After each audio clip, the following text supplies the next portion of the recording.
Hello guys, चलिए start करते हैं आज lecture number 1 of the chapter quadratic equation. इस लेक्चर में अपन बेसिकली जो कॉन्सेप्ट्स हैं चैप्टर के वो सारे क्लियर करेंगे और साथ साथ में एग्जांपल्स भी अपन देखेंगे ताकि कॉन्सेप्चुअल क्लियरिटी जो है अपनी वो एकदम स्ट्रॉन्ग हो जाए। चलिए स्टार्ट करते हैं। फर्स्ट अपन बात करेंगे क्वाड्रेटिक पॉलिनोमियल। क्वाड्रेटिक पॉलिनोमियल अपन ने पॉलिनोमियल चैप्टर में पढ़ा है। A polynomial whose degree is called quadratic polynomial।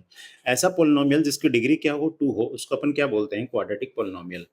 Example के लिए मैंने बोला पी एक्स एक पॉलिनोमियल है that is equal to a x square plus B x plus c where a should not be equal to zero. देखो a जब zero equal हो जाएगा तो क्या होगा, एक्स स्क्वायर वाली टर्म हट जाएगी। तो यहाँ पे अगर अपन डिग्री की बात करें तो डिग्री 2 नहीं रह जाएगी, इसकी फिर 1 रह जाएगी। तो ये लीनियर पॉलिनोमियल हो जाएगा ना। अब बात करते हैं क्वाड्रेटिक इक्वेशन। अब देखो यहाँ पे ध्यान रखना है आपको, है ना, क्वाड्रेटिक पॉलिनोमियल क्वाड्रेटिक इक्वेशन वो आपस में बहुत क्लोजली रिलेटेड है। क्वाड्रेटिक इक्वेशन क्या होती है, बेसिकली अपन जब क्वाड्रेटिक पॉलिनोमियल को इक्वेट करते हैं जीरो के साथ में तो वो अपनी क्या बन जाएगी, क्वाड्रेटिक इक्वेशन बन जाएगी। मैंने बेसिकली क्या किया, यहाँ पे ये जो क्वाड्रेटिक पॉलिनोमियल था अपने पास में, इस पॉलिनोमियल को अपन ने क्या कर दिया, इक्वल्स टू जीरो कर दिया। तो यहाँ पे जो बना है अपना ये वाला, ये क्या बना है, क्वाड्रेटिक इक्वेशन। अब आपको ध्यान रखना है, अपन जब स्टैंडर्ड क्वाड्रेटिक इक्वेशन की अपन जब बात करते हैं तो वहां पे एक्स स्क्वायर कोएफिशिएंट को बेसिकली बोला जाता है ए, एक्स कोएफिशिएंट को बोला जाता है बी, एंड जो सी होता है ये अपना क्या होता है, कांस्टेंट टर्म होती है। क्लियर है बात। चलिए अब बात करेंगे zero of a quadratic polynomial. Zero of a quadratic polynomial क्या होता है कि कोई पॉलिनोमियल है, सपोज करो A x square plus B x plus C. तो अपन अगर x की जगह एक ऐसा नंबर अल्फा रख दें, अल्फा रखने पे इस पॉलिनोमियल की वैल्यू अपनी क्या हो जाए, जीरो हो जाए, तो अपन क्या बोलते हैं उसको, zero of a quadratic polynomial. A real number alpha is said to be zero of a quadratic polynomial px equals to ax square plus bx plus c if p of alpha is equals to zero। For example, अगर अपन बात करें, यहाँ पे मैंने क्या किया है, quadratic polynomial लिया है और यहाँ पे अगर मैं x इक्वल्स टू -5 रखता हूँ x की जगह पे, तो ध्यान से देखो p ऑफ -5, तो ये क्या हो जाएगा अपना 25 - 30 प्लस 5। जब मैंने यहाँ पे -5 रखा तो जब देखो इसको जब सबको ऐड करोगे तो आपस में कट कटा के क्या हो जाएगा, जीरो हो जाएगा। सो -5 is the zero of polynomial F x. अब ये अपन बात क्यों कर रहे हैं, क्योंकि यहाँ पे अपन जो बात कर रहे हैं zero of a quadratic polynomial, वो बेसिकली जो यहाँ पे जीरो जिसको बोला जा रहा है वो क्या हो जाएगा, क्वाड्रेटिक इक्वेशन का रूट हो जाएगा। अब बात करेंगे root of a quadratic equation. Let x equals to alpha where alpha is a real number. If alpha satisfy the quadratic equation ax square plus bx plus c equals to 0, तो यहाँ पे वो alpha की वो value जब मैं x में डालूं तो ये पूरी अपना क्या हो, लेफ्ट हैंड साइड जीरो बन जाए, तो अपन उसको क्या बोलते हैं, roots of that quadratic equation. Suppose करो अपने पास में एक क्वाड्रेटिक पॉलिनोमियल है और सेम टू सेम उस क्वाड्रेटिक पॉलिनोमियल को इक्वल्स टू जीरो करके अपन ने क्वाड्रेटिक इक्वेशन बना दिया। तो उस क्वाड्रेटिक पॉलिनोमियल के जो जीरोस होंगे ना, क्या हो जाएंगे, क्वाड्रेटिक इक्वेशन के रूट हो जाएंगे। क्लियर है ना बात। नेक्स्ट बात करते हैं, as quadratic polynomial have degree 2, therefore quadratic equation can have 2 roots। अब अपने को पता है कि क्वाड्रेटिक पॉलिनोमियल में अपने पास कितने जीरो होते हैं, मैक्सिमम 2 जीरोस हो सकते हैं। अगर जीरोस 2 होते हैं तो क्वाड्रेटिक इक्वेशन के रूट्स कितने होंगे, वो भी 2 ही होंगे मैक्सिमम। ठीक है जी। So the zeros of quadratic polynomial px equals to ax square plus bx plus c is same as the roots of quadratic equation ax square plus bx plus c equals to 0। जो अपन ने बात की थी वही यहाँ पे बताया है। अब अपन बात करेंगे, एक quadratic equation can have 2 distinct real roots और 2 इक्वल रूट्स और रियल रूट्स में नॉट एग्जिस्ट। ये 3 कंडीशंस हो सकती हैं अपने पास में। पहला तो क्या हो सकता है, 2 डिस्टिंक्ट रियल रूट्स हो सकते हैं, या फिर 2 इक्वल रूट्स हो सकते हैं, या फिर कोई भी रियल रूट हो ही नहीं, एग्जिस्ट ही नहीं करे। अब ये कैसे पता लगेगा अपने को, वो पता लगता है अपने को, अपन बात करते हैं, एक टर्म आती है अपने पास में डिस्क्रिमिनेंट। यहाँ पे देखो नीचे, है ना, फॉर ए क्वाड्रेटिक इक्वेशन। इस डिस्क्रिमिनेंट को अपन शॉर्ट में क्या लिखते हैं, अपन बोलते हैं इसको कैपिटल डी।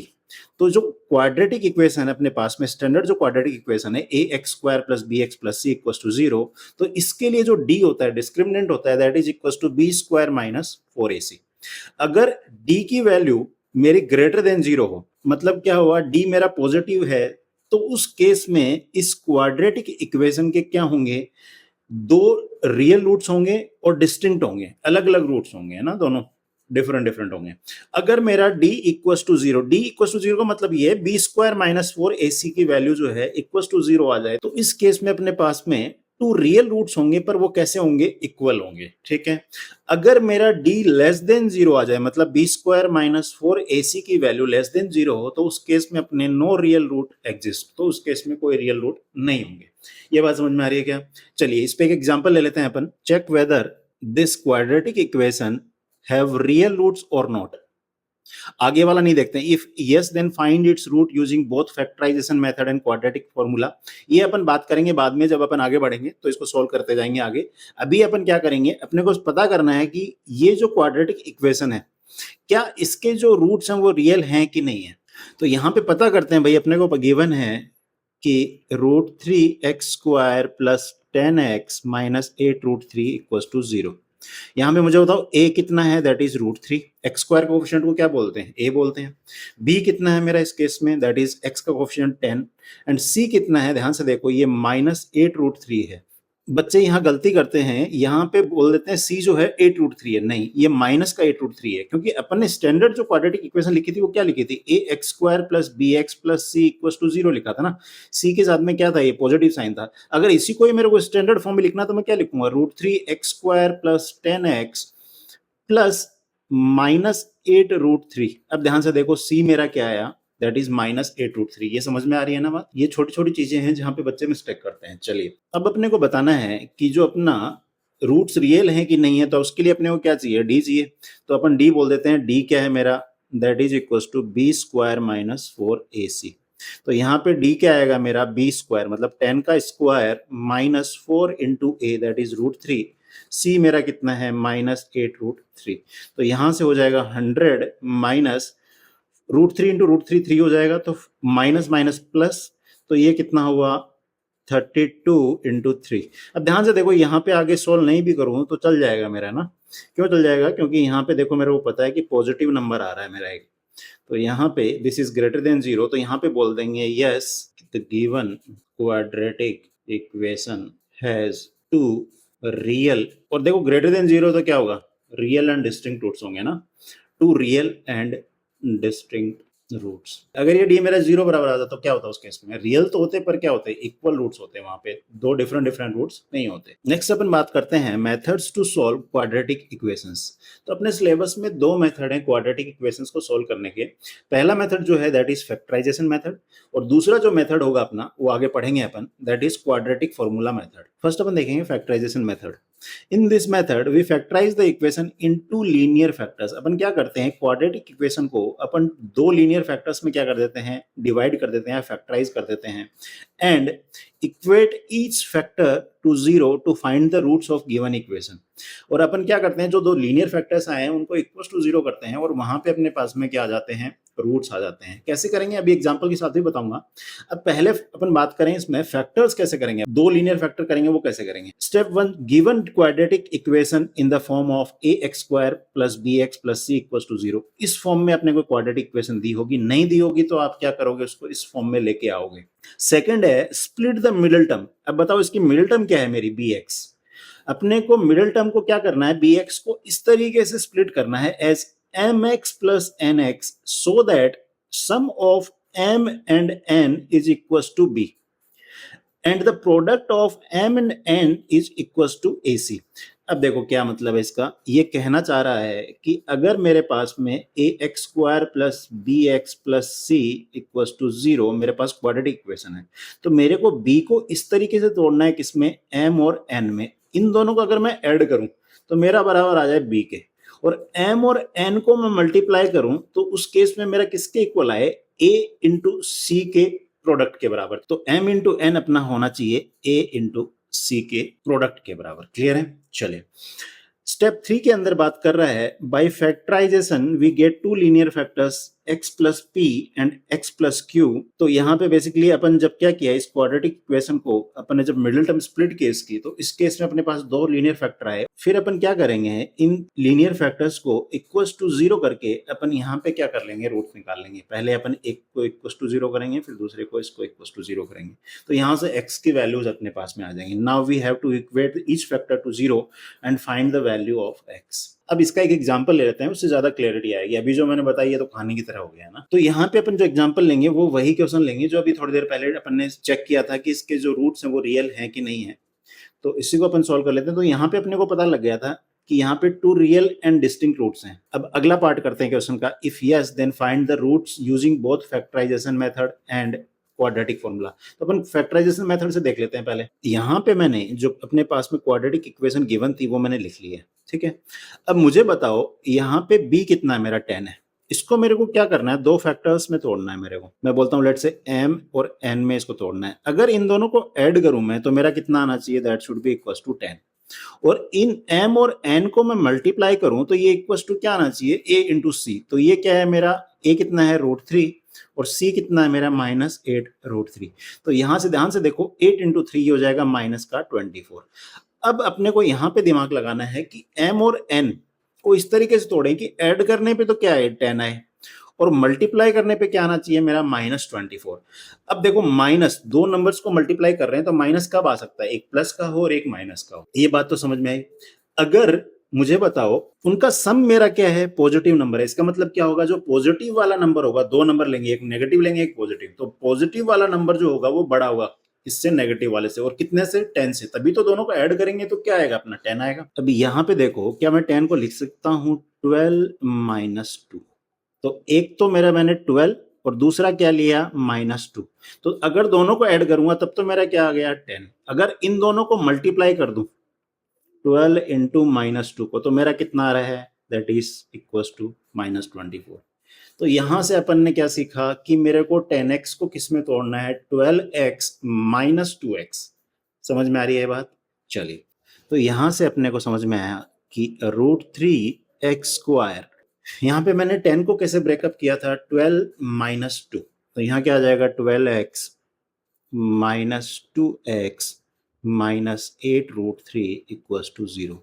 अब देखो यहाँ पे कोई चेंज नहीं किया अपन ने कुछ भी, ओरिजिनल जो क्वाड्रेटिक इक्वेशन थी वही यहाँ पे नीचे है अपने पास में।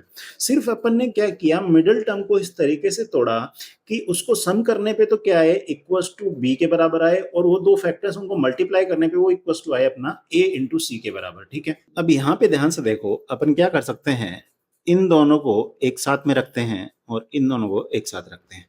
इन दोनों में से मैं कॉमन ले सकता हूँ क्या, √3x। ध्यान से देखना, √3x कॉमन लिया तो यहाँ पे क्या बचा मेरा, x प्लस। अब अपने को 12 में से अगर मैं √3 कॉमन लूं तो ध्यान से देखो 12 को मैं लिख सकता हूँ 4 इंटू 3, और 3 में से मैं √3 बाहर ले रहा हूं तो मेरा क्या बचेगा अंदर, 4 √3।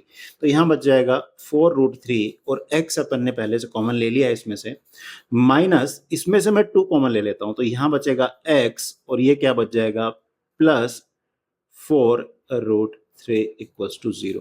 अब इस पूरे में से दोनों टर्म्स में से लेता हूं क्या, x प्लस 4 √3। तो दो टर्म्स अपने पास में, x प्लस 4 √3 जब कॉमन लिया तो ये आया √3x - 2 = 0। अब यहाँ पे मैं क्या करूंगा, इन दोनों फैक्टर्स को इक्वल टू 0 रख के मैं वैल्यूज निकाल लूंगा x की, और वो अपने क्या हो जाएंगे, रूट्स हो जाएंगे इस क्वाड्रेटिक इक्वेशन के। अब मैं ऐसा कर क्यों रहा हूं, इन दोनों को इक्वल टू 0 क्यों कर रहा हूं, क्योंकि भाई ध्यान से देखो, इन दोनों का प्रोडक्ट मेरा किसके बराबर होना चाहिए, 0 के बराबर। तो क्या हो सकता है, या तो ये 0 बन जाए या ये 0 बन जाए मेरा। समझ में आ रही है बात।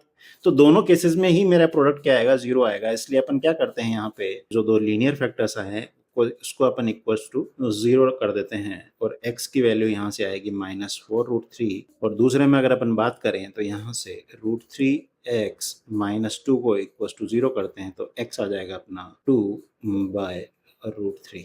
तो यहाँ पे अपने पास में दो रूट्स आ गए, एक रूट आया -4 √3 एंड सेकंड जो रूट आया वो आया 2/√3। तो अपन ने यहाँ पे देख लिया फैक्टराइजेशन मेथड यूज करते हुए अपन किस तरीके से रूट्स निकालते हैं क्वाड्रेटिक इक्वेशन के। सेकंड अपन देखते हैं क्वाड्रेटिक फॉर्मूला मेथड।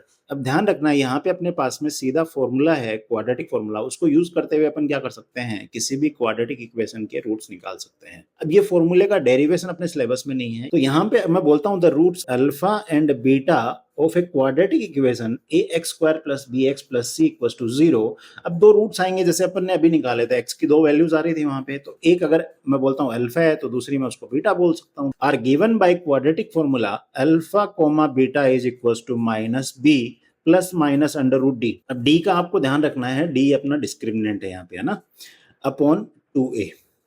अब देखो यहाँ पे बेसिकली अल्फा और बीटा को साथ में लिख दिया प्लस माइनस, एक बार आप क्या कर लो प्लस ले लो, एक बार आप माइनस ले लो, तो अपने पास में दो वैल्यूज आएंगे डिफरेंट डिफरेंट। तो अल्फा कैसे निकलेगा, that will be equal to minus b, एक बार अपन ने ले लिया plus under root B square minus 4ac, जो अपन ने यहाँ डी लिखा था वही है बेसिकली, अपॉन 2a।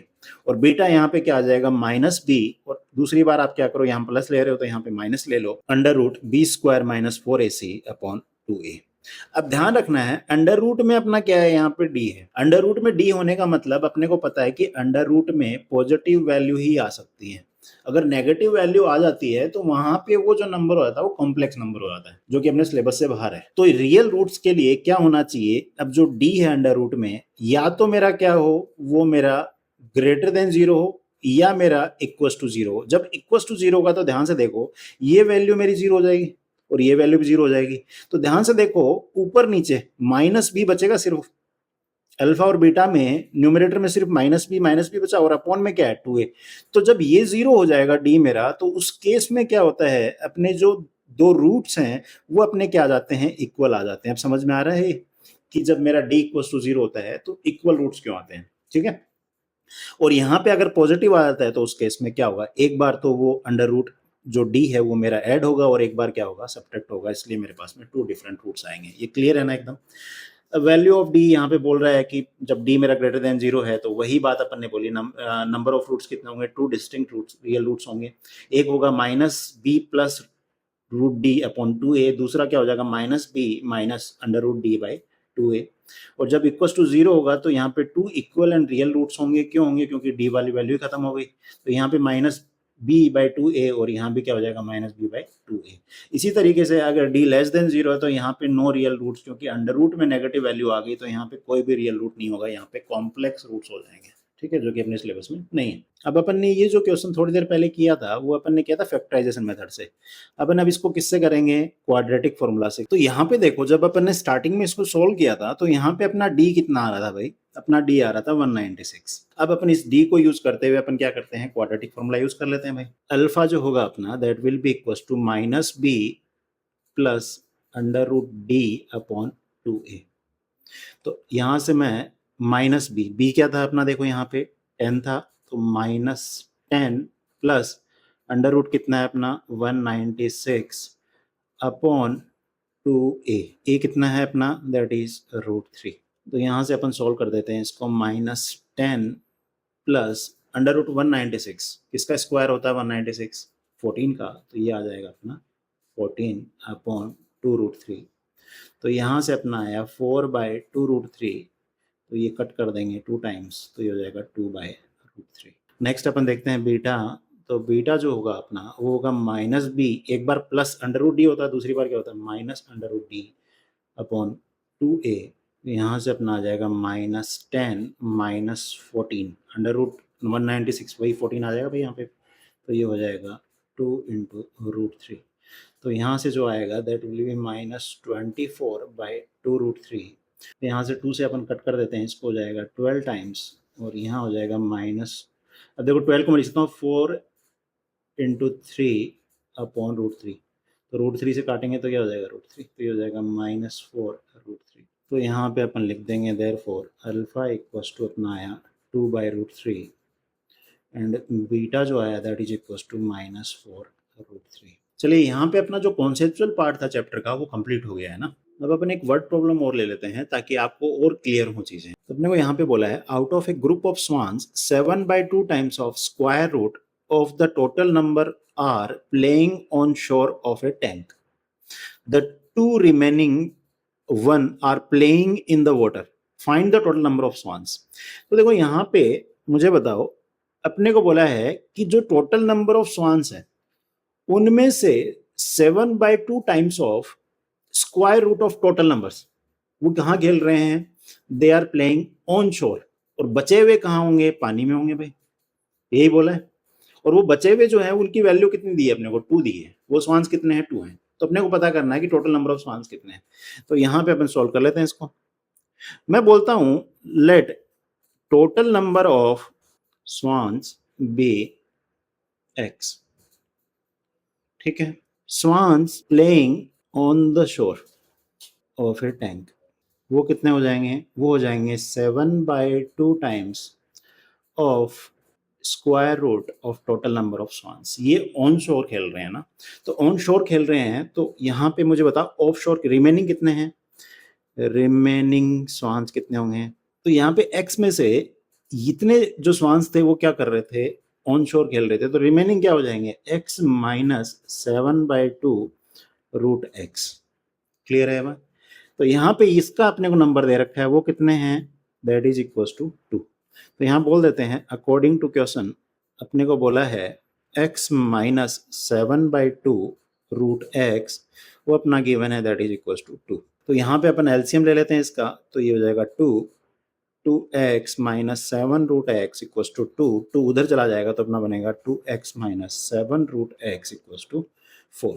तो यहाँ से अपना हो जाएगा 2x माइनस 7 रूट एक्स, 4 को मैं इधर ले लेता हूँ तो -4 इक्वल टू 0। अब एक चीज देखो, यहाँ पे अपने पास में जो x है एक टर्म के अंदर वो अंडर रूट में है, तो मैं क्या कर सकता हूँ, मैं ये कर सकता हूँ कि जो अंडर रूट वाली टर्म है मैं उसको इक्वल टू के राइट में ले जाऊं, तो ये हो जाएगा 2x minus 4 equal to 7 root x, और दोनों तरफ मैं क्या कर दूं, स्क्वायरिंग बोथ साइड्स। तो यहां से हो जाएगा 2x माइनस 4 का होल स्क्वायर, और ये हो जाएगा 7 रूट एक्स का होल स्क्वायर। तो यहाँ पे जब अपन स्क्वायर करेंगे इसका, तो a माइनस बी का होल स्क्वायर का फॉर्मूला लग जाएगा, और यहाँ पे ध्यान से देखो 49x आ जाएगा अपना, 7 का स्क्वायर 49 और अंडर रूट एक्स में से x आ जाएगा, फिर अपन इसको इधर लाके भी सोल्व कर सकते हैं। ठीक है, उसके बाद में यहाँ पे देखो एक्स स्क्वायर की टर्म आ जाएगी, क्वाड्रेटिक इक्वेशन बनेगी। पर ऐसा ना करके अपन ये भी तो कर सकते हैं, ध्यान से देखना जो मैं बता रहा हूँ, जो एक्स है मेरा इसको मैं अंडर रूट में ले लेता हूँ और इसका मैं होल स्क्वायर कर दूं, तो यहाँ पे ध्यान से देखो क्या मेरी क्वाड्रेटिक इक्वेशन बन गई, जी बन गई। देखो ये एक मेरा वेरिएबल है अंदर अंडर रूट एक्स, इसका स्क्वायर है, माइनस ये क्या है under root x minus 4, under root x को मैं वाई ले लूं तो क्या बन जाएगा, Y square minus 7y minus 4। अब यहाँ पे देखो अपन क्या करेंगे, इसको डायरेक्ट सॉल्व करते हैं। मुझे बताओ अपना 7 को अपने को ब्रेक करना है -7 कि -7 को m प्लस n, तो मेरा कितना है -7 आए, और m इंटू एन क्या है, दैट इज 2 इंटू -4, तो -8 आए। तो क्या मैं इसको लिख सकता हूँ -8 + 1, कर सकते हैं ना अपन। तो यहाँ से अपन लिख देंगे इसको क्या, 2 अंडर रूट एक्स का square minus 8 under root x plus under root x minus 4 equal to 0। यहाँ से अपन कॉमन ले लेते हैं 2 रूट एक्स, तो यहाँ बचेगा रूट एक्स -4, यहाँ से अपन 1 कॉमन ले लेते हैं तो बचेगा under root x minus 4 equal to 0। तो यहाँ से इस दोनों टर्म्स में से अपन क्या करते हैं, under root x minus 4 common ले लेते हैं, तो यहाँ क्या बचेगा, यहाँ तो बचेगा 2 root x plus 1 equal to 0। अब अपने पास में दो फैक्टर्स जो आए हैं उनको इक्वल टू 0 कर देते हैं, तो यहाँ से root x minus 4 equal to 0, तो यहाँ से रूट एक्स इक्वल टू 4 हो जाएगा, एक्स इक्वल टू कितना हो जाएगा, दोनों तरफ स्क्वायर करेंगे तो 16। ठीक है, दूसरा अपन बात करें तो यहाँ से अपना है 2 root x plus 1 equal to 0, तो यहाँ से 2 root x equal to -1, root x equal to -1/2, तो दोनों तरफ स्क्वायर करेंगे तो यहाँ x इक्वल टू 1/4। तो देखो यहाँ पे अपने पास x इक्वल टू 16 आया, एक आया 1/4, और x अपन ने माना क्या था, टोटल नंबर ऑफ स्वान्स। तो यहाँ पे मुझे बता स्वान्स टोटल नंबर क्या 1/4 हो सकता है क्या, तो ये वाला तो अपना रिजेक्ट कर देंगे। तो यहाँ से अपन बोल देंगे therefore total number of swans are 16, और ये अपना आंसर हो जाएगा। क्लियर है। अब देखो इसको चेक भी कर लेते हैं। मुझे बताओ अपने को क्या बोला है, मैंने बोला 16 टोटल है, और इसमें से मैं माइनस कर दूं क्या, 7/2 times of under root x 16, तो यहाँ से हो जाएगा 16 माइनस 7/2, अंडर रूट 16 में से बाहर निकल 4, तो ये हो जाएगा 2, तो 16 माइनस 14 कितना है, रिमेनिंग कितने हैं 2, वही तो यहाँ बोल रखा है कि रिमेनिंग कितने हैं, 2 रिमेनिंग है अपने। चलिए यहाँ अपना वीडियो फिनिश होता है, मिलता है नेक्स्ट वीडियो में। नेक्स्ट वीडियो में एज यूजुअल 2024 बोर्ड एग्जाम में जो भी क्वेश्चंस अपने आए थे क्वाड्रेटिक इक्वेशन चैप्टर में से, वो अपन कवर करेंगे। चलिए मिलता है नेक्स्ट वीडियो में, बाय बाय।